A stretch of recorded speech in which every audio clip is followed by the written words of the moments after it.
Isa ang bayan ng Caramuan sa Camarines Sur sa mga probinsya ng Pilipinas na madalas daanan ng malalakas na bagyo. Dahil dito, inihanda ng mga residente ang kanilang mga bahay laban sa malalakas na hangin. Ito ang dahilan bakit halos lahat ng bahay ay may nakalagay ng mga bato o buhangin na nakasak sa kanilang mga bubong upang mapanatiling ligtas ang kanilang mga tahanan. Noong Nobyembre ng nakaraang taon, nakaranas ang probinsya sa hagupit at bagsik ng Super Typhoon Pipito. Marami ang napinsala, kasali na dito ang pagkasira ng maraming kabahayan. Nasira ang mga bubong dahil tinangay ng malalakas na hangin. Upang maiwasang maulit ang ganitong pinsala, minabuti nila ang paggamit ng natural na paraan upang maiwasan ang pagkasira ng kanilang bubong.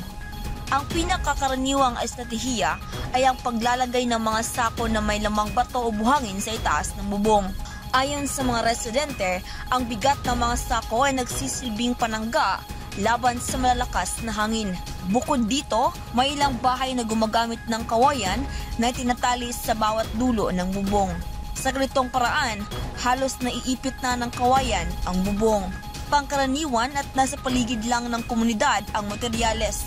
Ito ay epektibo at walang gastos.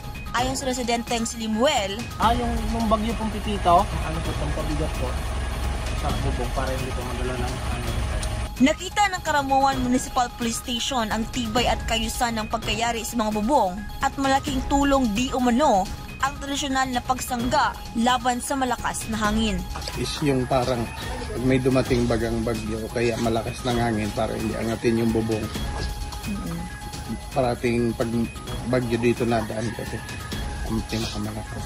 Galing Katanduan dito na entrance, na pasok. Ako yung hindi isla, yung mga hindi simentado baga po. Yung mga yero lang ang bubong. Karamihan ganun po talaga ang ginagawa para hindi sila malisan ang bubong. Sinang-ayunan ni Caramuan Mayor Marilyn Co ang ginawa ng kanyang mga kababayan. Nakakatulong po. And halos natutuwa nga kami dahil partially damaged, marami, pero yung totally damaged ko konti lang. And validated na po yan ng DSWD, yung mga namin, yung mga houses na damaged talaga. Ang bayan ng Caramuan ay nasa dulo ng Camarines Sur at nakaharap sa Catanduanes. Ito ay tirahan ng higit 56,000 tao. Pangingisda at pagtanim ng palay ang pangunahing pangkabuhayan ng mga mamamayan.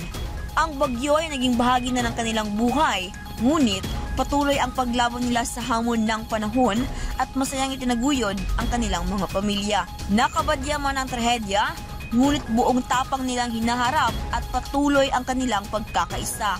Mula dito sa bayan ng Caramuan, Camarines Sur, Shiny Buliaser, Newsline Philippines, stay safe.